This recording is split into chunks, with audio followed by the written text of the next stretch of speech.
Before I started pioneering, I was really nervous that I wouldn't be able to get my time in every month. It was a bit hard when I started pioneering because I didn't have a car. My boss, he didn't give me part-time work. I found it really hard to balance schoolwork and pioneering at the same time. My biggest struggle was fear of man, so that really hindered me because I wasn't very good at talking to people. Having a good routine was the struggle.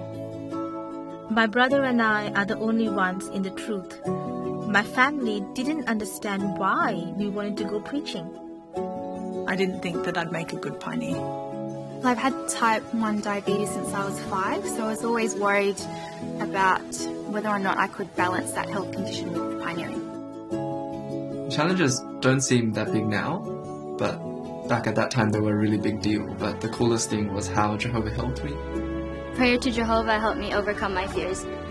My family were a massive help from Jehovah because my dad was the one who first encouraged me to pioneer.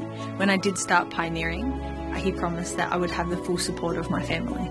When I spoke to brothers and sisters who spent their youth in the full-time service, that really helped me because it was really encouraging and it really motivated me to want to make my own memories and my own experiences in the full-time service. So there were practical things I could do. When I didn't have a car, I just walked or I caught the bus.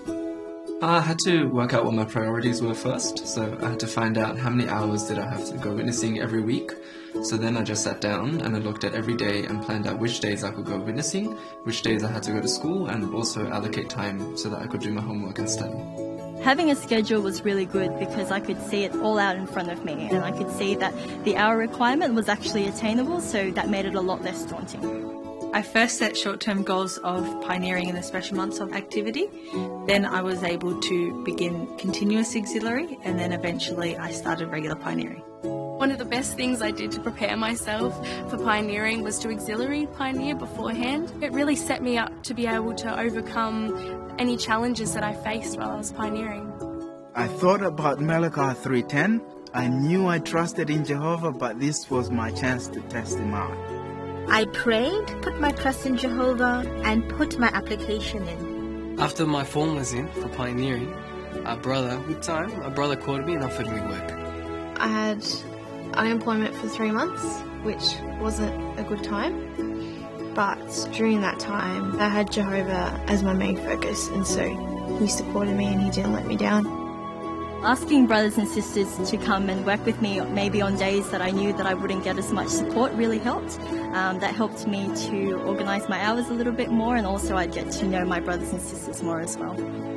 One of the greatest joys of pioneering has been to pioneer with Mum.